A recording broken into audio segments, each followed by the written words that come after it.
Assalamualaikum warahmatullahi wabarakatuh. Salam sejahtera untuk kita semua.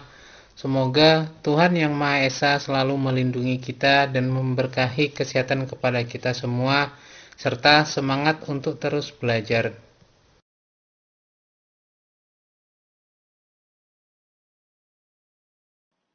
Bahasan kali ini dalam mata kuliah teori akuntansi yaitu berkenaan dengan tema biaya. FSAB (Financial Accounting Standards Board) mendefinisikan biaya sebagai aliran keluar atau outflow atau pemakaian aset atau timbulnya hutang atau bisa kombinasi dari keduanya selama satu periode yang berasal dari adanya penjualan atau produksi barang atau penyerahan jasa atau pelaksanaan kegiatan yang lain yang merupakan kegiatan utama dari suatu entitas. Sedangkan IAI, Ikatan Akuntan Indonesia, mendefinisikan biaya atau beban sebagai penurunan manfaat ekonomi selama suatu periode akuntansi dalam bentuk arus keluar atau berkurangnya aset atau terjadinya kewajiban yang mengakibatkan penurunan ekuitas yang tidak menyangkut pembagian kepada penanam modal.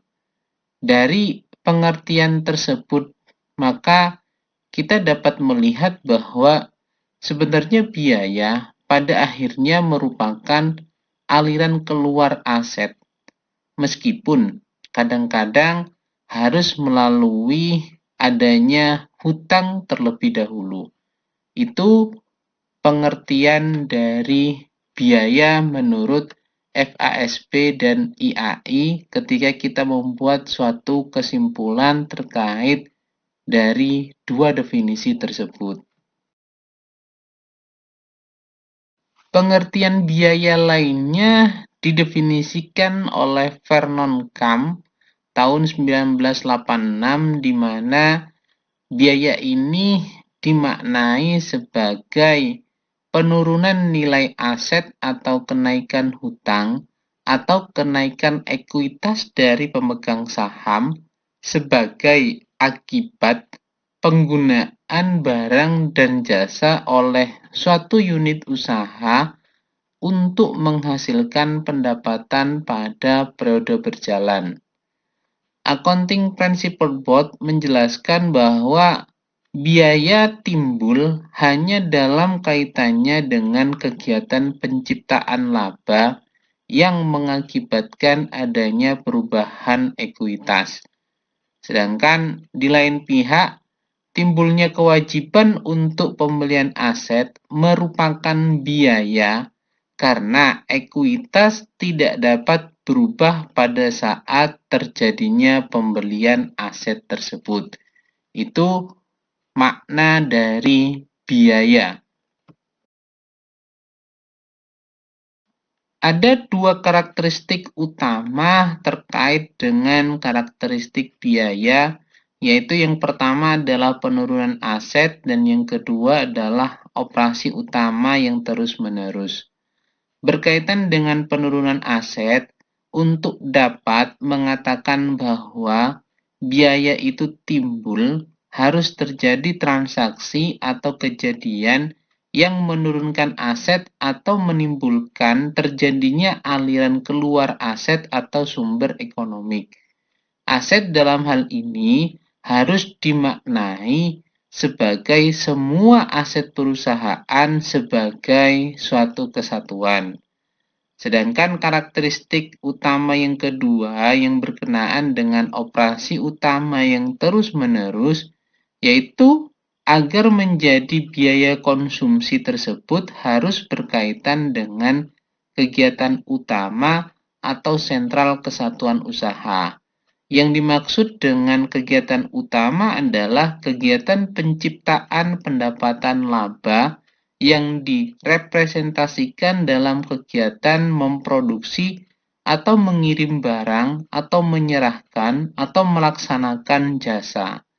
Sehingga dari dua hal tersebut dapat kita maknai bahwa karakteristik utama dari biaya ini adalah terjadinya penurunan aset atau adanya timbul aliran keluar aset atau sumber ekonomi dan dipergunakan untuk kegiatan operasional perusahaan yang bertujuan menciptakan adanya laba. Itu karakteristik utama dari biaya. Sedangkan karakteristik pendukung dari biaya tersebut ada dua, yaitu kenaikan kewajiban dan yang kedua adalah penurunan ekuitas. Berkaitan dengan kenaikan kewajiban, bila barang dan jasa telah dimanfaatkan oleh perusahaan, tetapi perusahaan tidak mengakuinya sebagai aset sebelumnya, atau perusahaan itu belum mengakui kewajiban atas penggunaan barang dan jasa yang dikuasai pihak lain, perusahaan mempunyai keharusan untuk membayar atau melakukan pengorbanan sumber ekonomi di masa datang sehingga kewajiban tersebut itu timbul.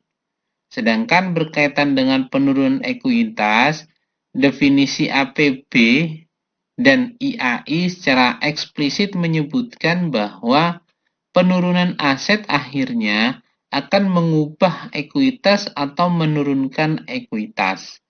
Penurunan ekuitas lebih menegaskan pengertian biaya karena tidak setiap penurunan aset mengakibatkan adanya penurunan ekuitas. Sehingga dari karakteristik pendukung tersebut itu dapat dimaknai bahwa ketika terjadi yang namanya kenaikan kewajiban, maka itu bisa dimaknai dengan adanya pengorbanan biaya yang terjadi di masa yang akan datang sehingga muncul kewajiban tersebut. Dan yang kedua adalah pada saat terjadinya penurunan ekuitas.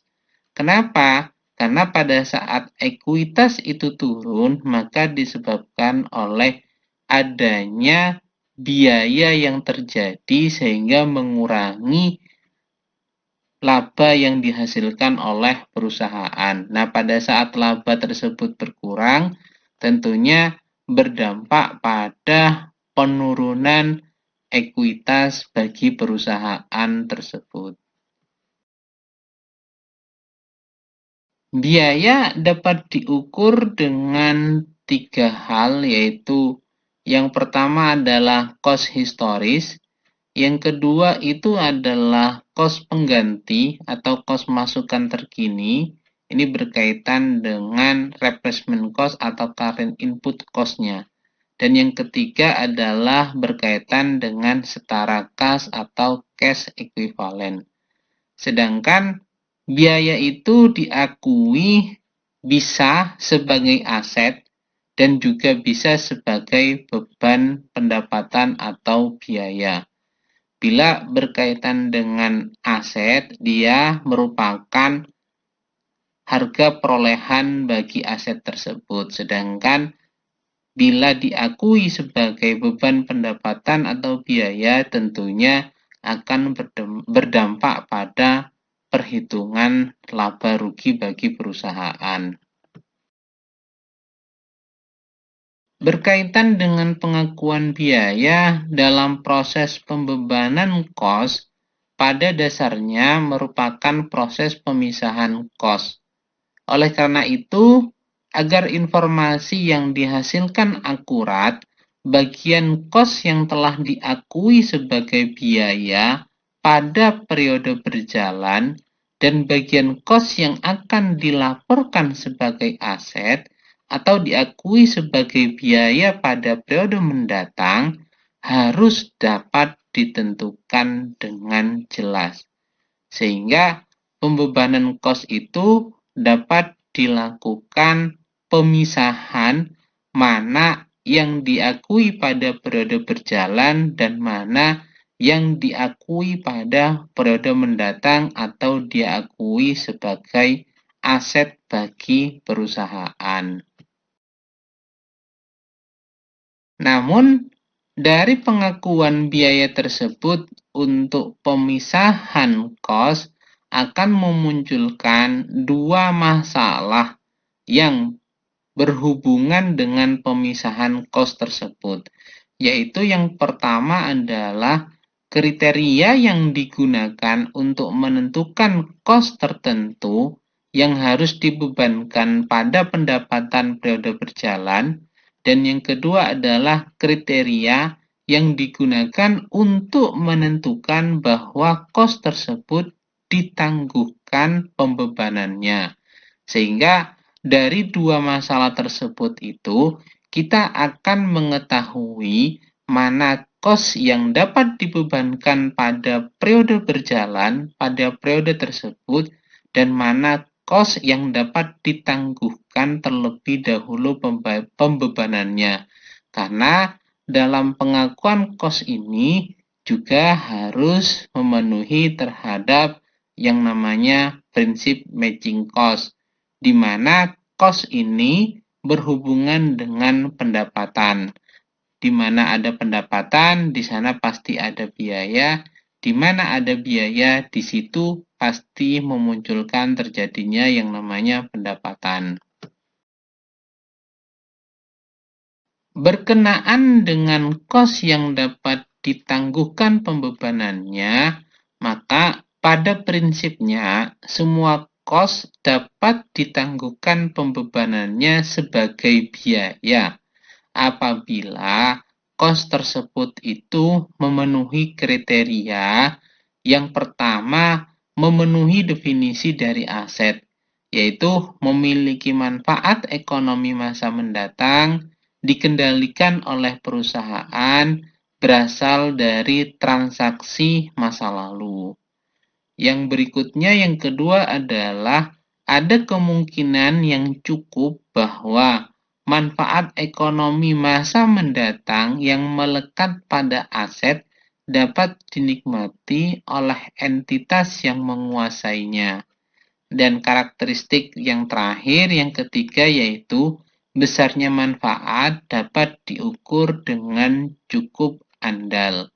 Ketika memenuhi kriteria tersebut, maka kos yang terjadi itu dapat dilakukan penangguhan pembebanannya terlebih dahulu, sehingga tidak diakui sebagai kos pada periode yang berjalan saat itu.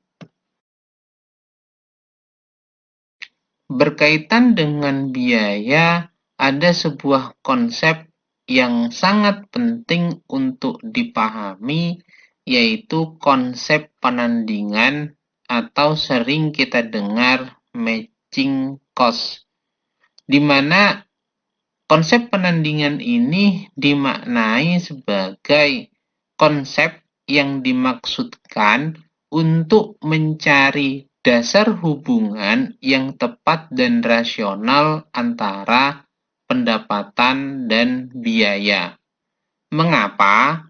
Karena kita ketahui bahwa pendapatan itu merupakan hasil yang dituju oleh perusahaan, sementara kos yang dikeluarkan untuk memperoleh pendapatan tersebut merupakan upaya yang dilakukan oleh perusahaan. Sehingga dalam konsep penandingan ini atau matching cost, kita akan mendengar bahwa di mana ada pendapatan, di situ pasti menimbulkan biaya. Begitu juga sebaliknya, di mana ada biaya yang dikeluarkan oleh perusahaan, tentunya akan berdampak terhadap sebuah pendapatan. Penandingan antara biaya dan pendapatan ini tentunya memerlukan dasar yang tepat. Upaya mencari dasar penandingan yang tepat itulah yang menjadi sebuah masalah yang sering dihadapi oleh akuntan. Maka kita akan mempelajari terkait dengan konsep penandingan atau matching cost tersebut. Menurut Patton dan Littleton bahwa sebenarnya masalah utama dalam menandingkan pendapatan dan biaya adalah mencari dasar penandingan yang paling tepat antara pendapatan dengan biaya yang berhubungan dengan pendapatan tersebut. Hubungan fisik yang dapat dilihat sebenarnya dapat digunakan sebagai media untuk melacak dan membebankannya. Tapi meskipun demikian, harus diakui bahwa dengan melihat kondisi yang ada, dasar penandingan yang paling penting adalah kelayakan, bukan dari pengukuran fisik. Artinya, apakah biaya tersebut itu layak ditandingkan dengan pendapatan dan juga begitu sebaliknya. Sehingga masalah utama dalam konsep penandingan antara pendapatan dan biaya ini adalah terkait dengan kelayakannya menurut Patton dan Littleton. Dalam prakteknya, ada 3 dasar penandingan yang umum digunakan untuk mencari hubungan antara biaya dengan pendapatan dalam suatu periode tertentu.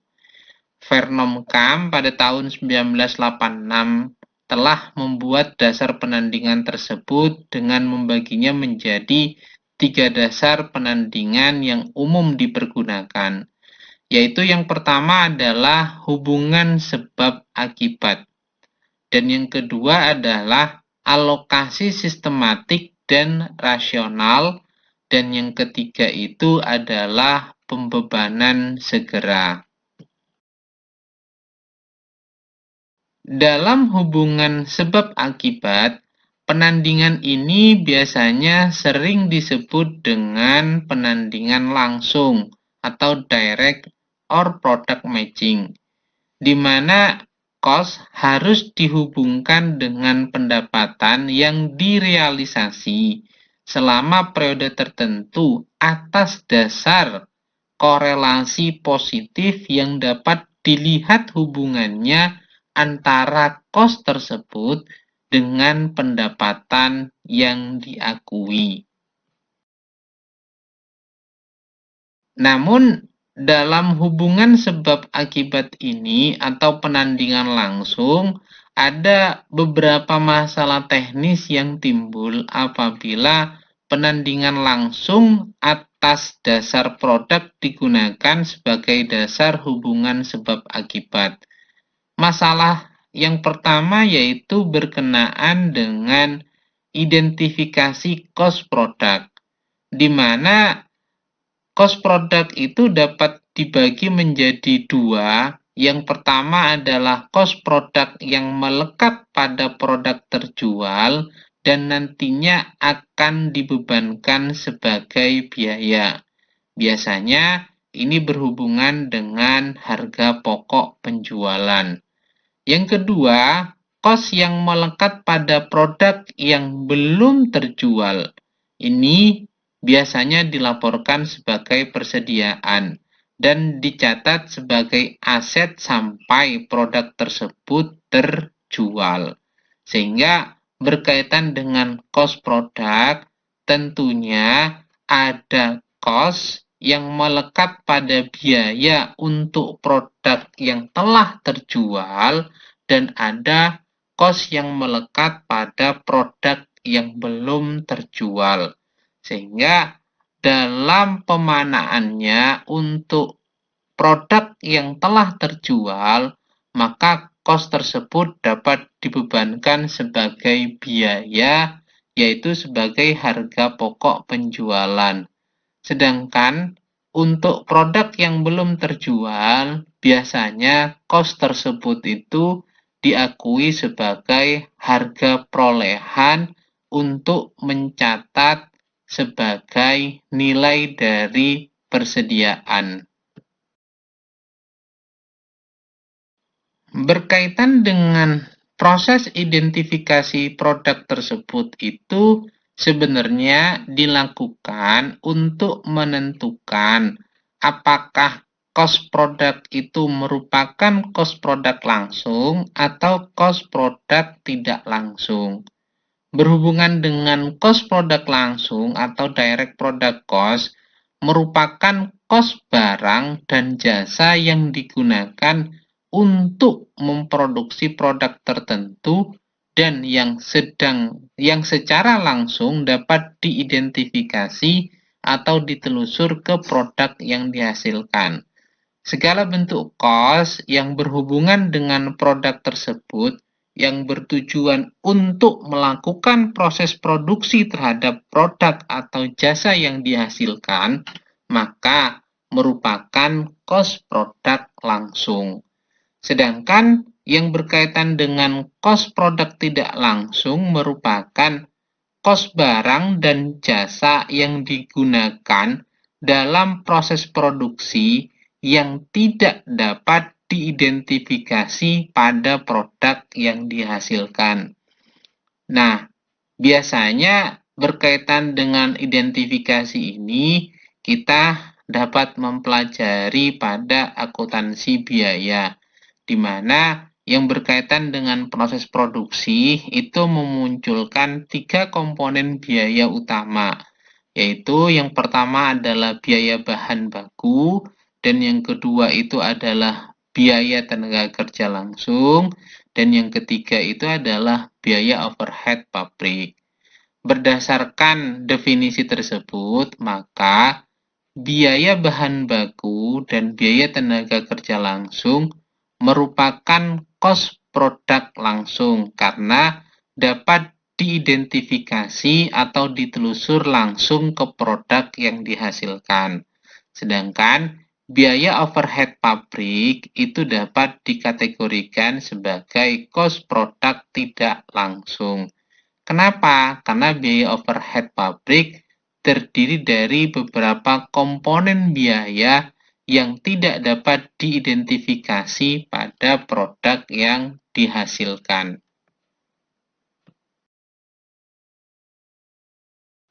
Dari hasil dua identifikasi tersebut, yaitu cost produk langsung dan cost produk tidak langsung, maka memunculkan sebuah pertanyaan.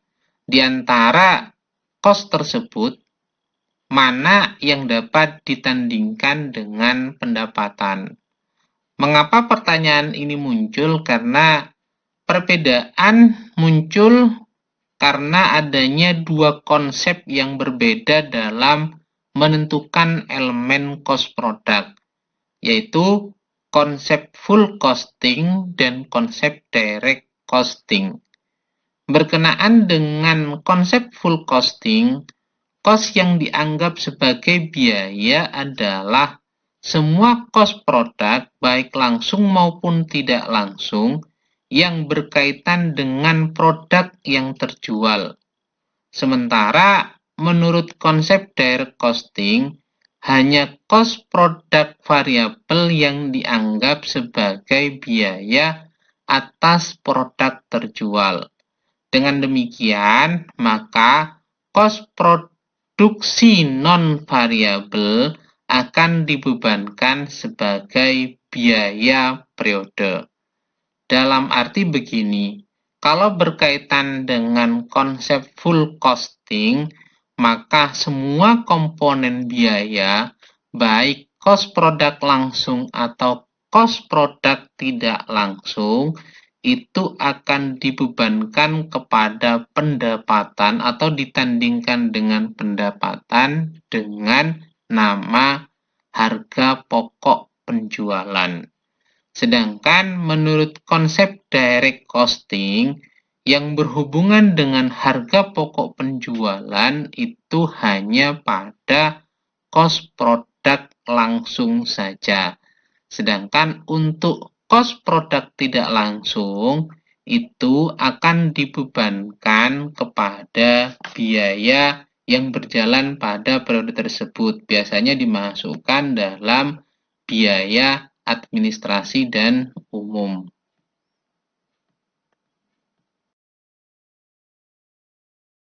Masalah lain yang muncul adalah berkenaan dengan kos kapasitas penganggur atau kos produk rusak yang bersifat abnormal. Jenis kos tersebut umumnya biasanya dianggap sebagai kerugian atau dapat dilakukan pembebanan langsung sebagai biaya. Perlakuan ini pun masih menimbulkan masalah. Apakah kos tersebut sebaiknya dikategorikan sebagai kerugian atau dikategorikan sebagai biaya yang dibebankan langsung?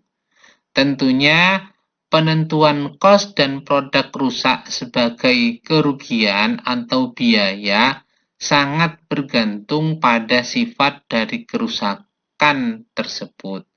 Biasanya kalau kerusakan terjadi karena bersifat normal atau sering terjadi, maka kos yang timbulkan dari kerusakan produk tersebut itu biasanya diakui atau diperlakukan sebagai biaya yang dibebankan langsung pada periode tersebut.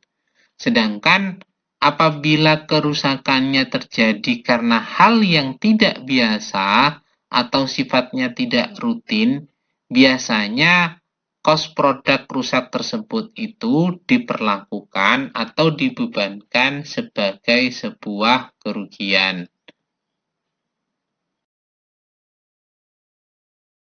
Masalah yang kedua yang muncul dari hubungan sebab akibat atau penandingan langsung dalam matching cost atau konsep penandingan ini adalah biaya yang langsung berhubungan dengan pendapatan masa mendatang tetapi tidak masuk dalam kos produksi.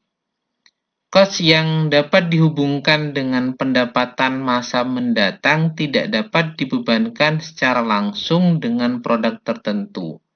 Hal ini disebabkan karena kos tersebut tidak menunjukkan nilai tambah pada produk yang bersangkutan.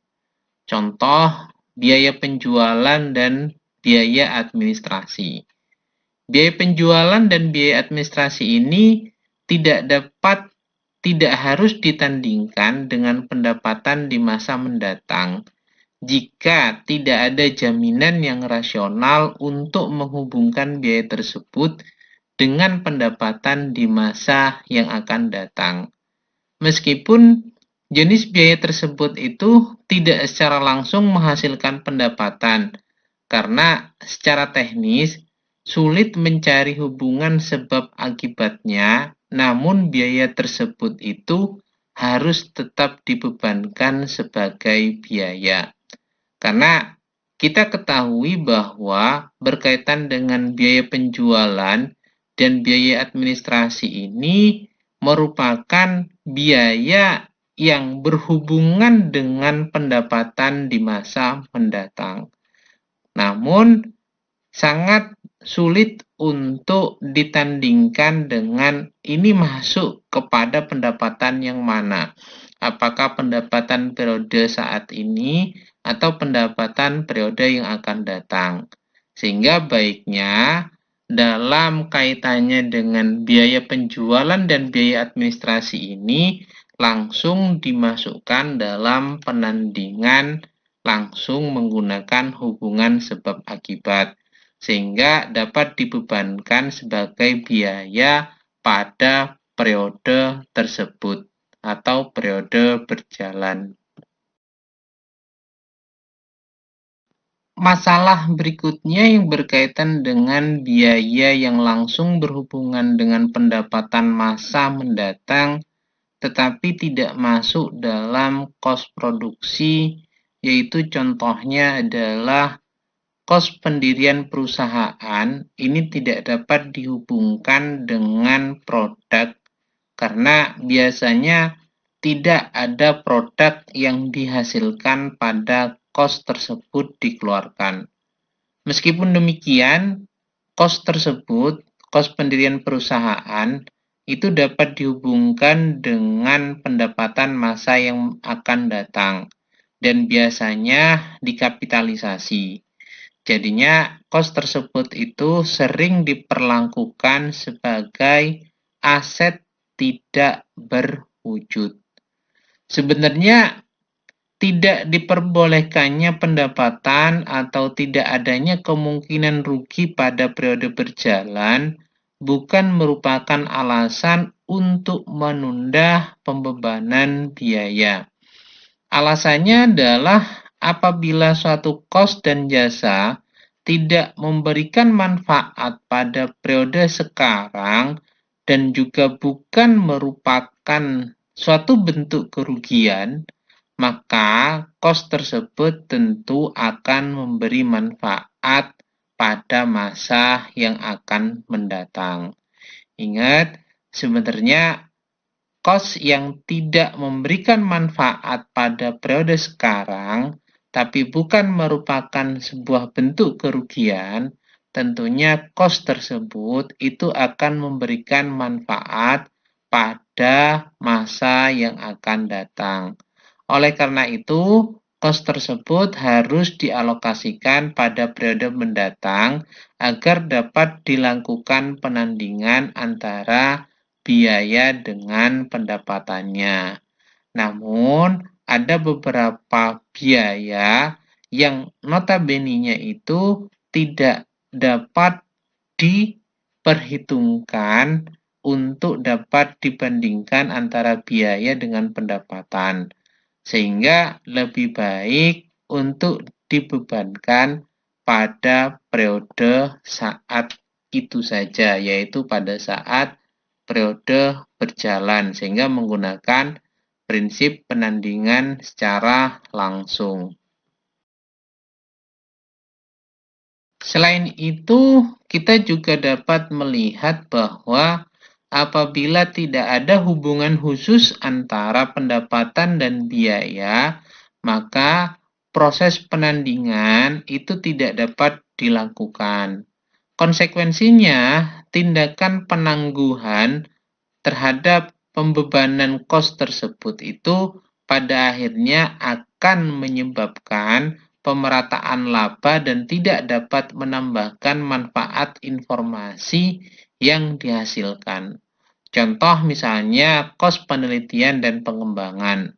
Meskipun pengeluaran untuk penelitian dan pengembangan mungkin memiliki manfaat pada beberapa periode, namun tidak ada metode atau cara yang relevan dan bermanfaat untuk menerapkan konsep penandingannya.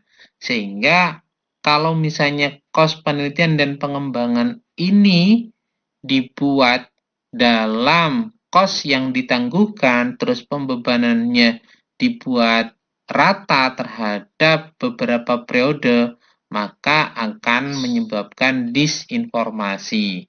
Sehingga lebih baik kos penelitian dan pengembangan ini dibebankan pada periode yang berjalan pada saat itu. Masalah yang ketiga yang berhubungan dengan penandingan langsung atau hubungan sebab akibat, yaitu biaya yang berhubungan dengan pendapatan yang terjadi setelah pendapatan tersebut itu diakui. Masalah ini biasanya berkaitan dengan penentuan besarnya biaya yang akan timbul setelah terjadinya penjualan. Apabila kos kegiatan tertentu dapat ditaksir secara layak dan cukup pasti, maka sebenarnya kos tersebut itu dapat diakui sebagai biaya pada periode pengakuan pendapatan. Jadi, hubungan sebab akibat harus dapat diidentifikasi untuk menentukan bahwa pendapatan yang diakui sebenarnya memiliki hubungan sebab akibat dengan kos yang bersangkutan, sehingga dapat dilakukan penandingan secara langsung terhadap kos tersebut pada periode yang berjalan.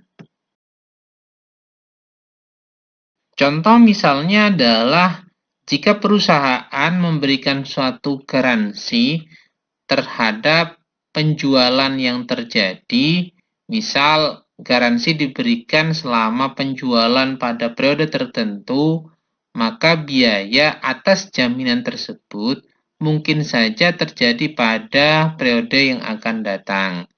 Penandingan yang tepat tentunya akan memperlakukan garansi tersebut sebagai biaya pada saat penjualan atau mencatat hutang untuk menampung kos yang timbul dari adanya kebijakan garansi tersebut.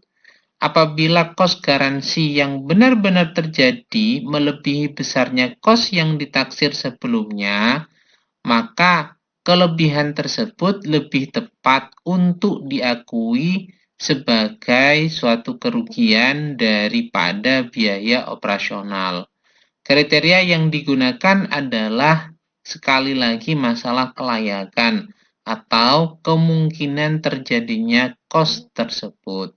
Sehingga untuk biaya garansi ini lebih baik diakui pada saat pendapatan tersebut itu terjadi, sehingga akan memunculkan adanya hutang garansi pada akun liabilitas perusahaan.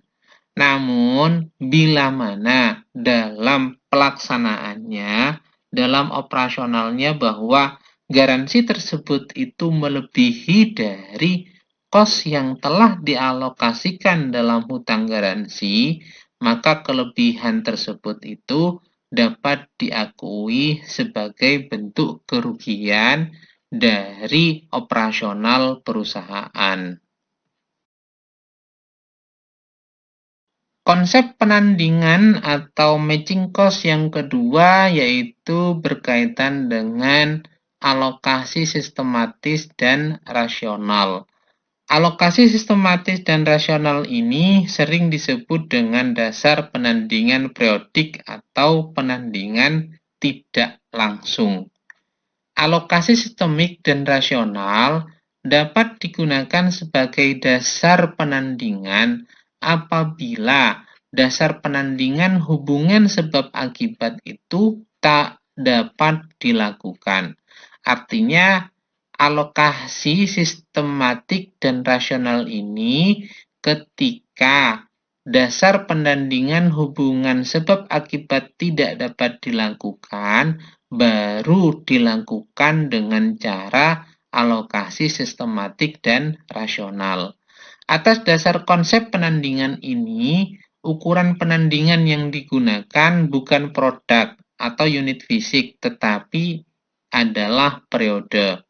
Dengan demikian, biaya diakui dan dihubungkan dengan pendapatan pada periode terjadinya. Kos yang terjadi dapat dialokasikan dalam beberapa periode dan dapat juga langsung diakui dan dibebankan sebagai biaya pada periode tersebut. Ingat, dalam alokasi sistematis dan rasional ini atau penandingan periodik ini dijalankan ketika dasar penandingan hubungan sebab akibat itu tidak dapat dilakukan. Pemilihan terhadap dua alternatif tersebut yaitu alternatif di mana kos dialokasikan terhadap beberapa periode tertentu atau kos tersebut itu langsung dialokasikan pada periode berjalan, sebenarnya tergantung pada keadaan yang melandasi timbulnya cost tersebut. Apabila manfaat cost suatu aset itu lebih dari satu periode, maka cost tersebut dialokasikan secara sistematis pada periode yang menikmati adanya manfaat tersebut. Contoh misalnya depresiasi aset tetap. Sehingga berkaitan dengan depresiasi aset tetap ini dapat dijalankan dan dialokasikan terhadap beberapa periode tertentu yang telah ditetapkan. Karena aset tetap memiliki manfaat lebih dari satu periode. Namun, masalah yang sering muncul dalam masalah alokasi depresiasi aset tetap ini adalah banyaknya metode alokasi yang dapat digunakan dalam proses alokasi cost tersebut, seperti garis menurun metode garis lurus, atau metode saldo menurun ganda, atau metode yang didasarkan pada proses produksi dan lain-lainnya. Sehingga tentunya dengan banyaknya metode alokasi yang dapat digunakan, itu akan memberikan banyak pilihan alternatif bagi akuntan di satu sisi, tapi di satu sisi yang lain akan memunculkan masalah karena masing-masing metode memberikan dampak yang berbeda dalam setiap laporan keuangan yang dibuat oleh perusahaan. Berkaitan dengan alokasi sistematis dan rasional ini, ada beberapa alasan yang mendukung pemakaian alokasi sistematis dan rasional. Alasan yang pertama yaitu banyaknya cost periodik yang berhubungan secara tidak langsung dengan pendapatan periode berjalan. Dengan demikian, maka biaya diakui pada saat barang atau jasa digunakan atau dijual. Contohnya misalnya, biaya sewa dapat dihubungkan dengan penjualan selama periode penyewaan. Alasan yang kedua yaitu pada beberapa kasus sulit mencari hubungan langsung antara kos tertentu dengan pendapatan.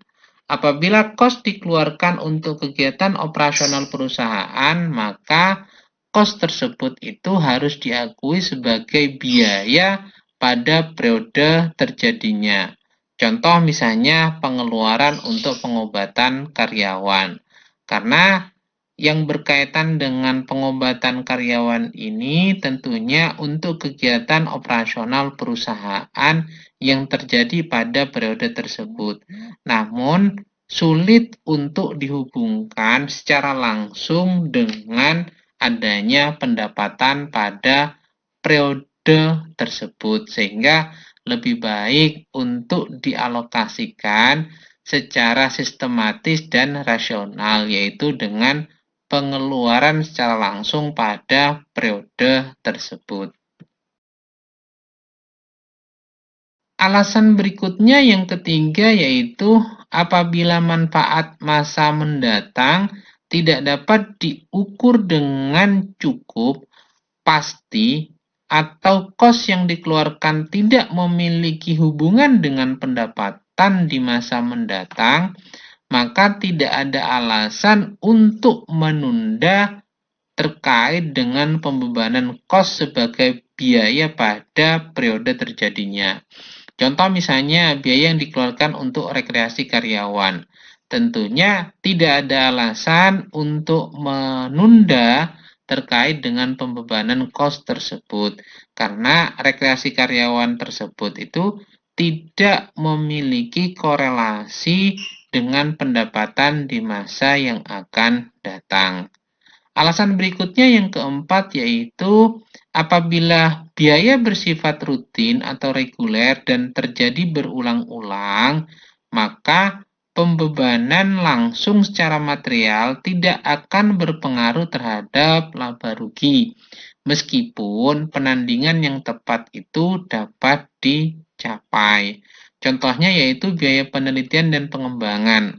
Kalau sifatnya biaya penelitian dan pengembangan ini sering terjadi dan bersifat rutin, dan hal tersebut itu setiap periode dilaksanakan, maka lebih baik dibebankan pada periode terjadinya, karena tidak memberikan dampak yang signifikan terhadap perubahan laba rugi dalam laporan keuangan perusahaan. Alasan yang terakhir yaitu yang kelima, bahwa apabila cost tersebut merupakan joint cost, maka alokasi arbitrer harus dilakukan pada kegiatan yang berbeda. Apabila alokasi cost dilakukan mencakup periode yang berbeda, sebaiknya tidak dilakukan alokasi arbitrer. Hal ini disebabkan alokasi tersebut itu akan memberikan hasil yang lebih menyesatkan daripada tidak dilakukan alokasi. Alokasi seolah-olah akan memberikan adanya kecermatan, padahal kenyataannya tidak.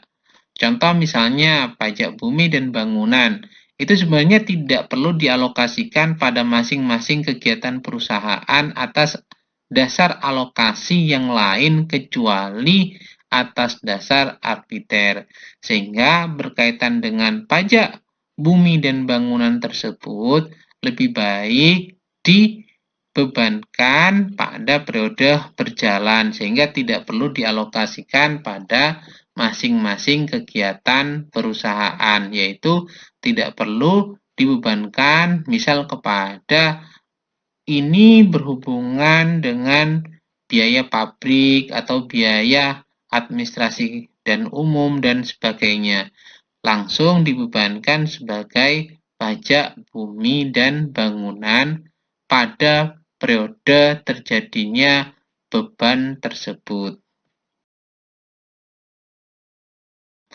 Yang terakhir terkait dengan konsep penandingan ini adalah pembebanan segera atau immediate recognition. Hal ini apabila tidak ada alasan yang kuat untuk membebankan kos atas dasar hubungan sebab akibat ataupun alokasi sistematis dan rasional, maka kos langsung dapat dibebankan pada periode terjadinya. Alasan yang melandasi pembebanan dengan cara ini adalah lebih praktis, sehingga apabila sudah tidak dapat ditemukan alasan kelayakan untuk membebankan kos atas dasar hubungan sebab akibat atau alokasi sistematis dan rasional, maka lebih baik pembebanan itu dilakukan dengan metode pembebanan segera. Contoh misalnya yaitu pencatatan terhadap biaya advertising atau biaya periklanan, di mana kos yang dikeluarkan untuk kegiatan advertensi ini sulit untuk dihubungkan dengan pendapatan atas dasar hubungan sebab akibat. Di samping itu, kos tersebut itu kemungkinan memiliki manfaat lebih dari satu periode akuntansi. Namun, karena manfaat tersebut sulit untuk diukur, maka pembebanan atas dasar alokasi sistematis juga tidak dapat dilakukan dengan tepat. Konsumen mungkin saja membeli produk perusahaan karena dipengaruhi oleh iklan yang diketahui beberapa tahun yang lalu. Jadi, karena manfaat tersebut tidak dapat diukur dengan tepat, maka kos advertensi atau kos periklanan ini lebih baik dibebankan langsung sebagai biaya pada periode di mana biaya tersebut itu dikeluarkan. Pembebanan ini berlaku juga untuk kos penelitian dan pengembangan, di mana dalam statement FASB Financial Accounting Standard Board nomor 2 yaitu Accounting for Research and Development Cost disebutkan bahwa dasar penandingan hubungan sebab akibat dan alokasi sistematis tidak dapat diterapkan untuk kos penelitian dan pengembangan. Hal ini disebabkan manfaat penelitian dan pengembangan di masa mendatang tidak dapat ditentukan dengan tepat. Karena itu, kos tersebut tidak dapat dikapitalisasi atau dicatat sebagai aset. Kos tersebut harus langsung dibebankan sebagai biaya pada periode terjadinya. Sehingga untuk kos penelitian dan pengembangan itu dicatat pada periode terjadinya kos tersebut dikeluarkan. Pembahasan berikutnya yaitu berkenaan dengan rugi. Karena sebelumnya kita membahas bahwa ada beberapa hal yang berkaitan dengan biaya, ini berkaitan dengan timbulnya sebuah kerugian. Maka kita harus memahami terlebih dahulu apa itu yang dimaksud dengan rugi. Rugi itu dapat berarti terjadinya penurunan ekuitas atau aset bersih. Atau rugi itu dapat dimaknai sebagai transaksi insidental atau periferal. Atau dapat dimaknai juga bahwa selain apa yang didefinisikan sebagai biaya atau selain distribusi kepada pemilik, maka dapat dikategorikan sebagai bentuk kerugian. Ada 4 sumber utama yang menyebabkan terjadinya kerugian yang telah diidentifikasi oleh FASB, yaitu yang pertama adalah periferal atau insidental.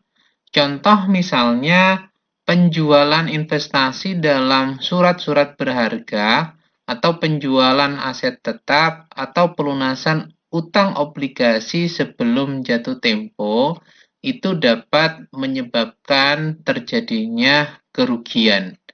Yang kedua yaitu transfer non-timbal balik dengan pihak lain.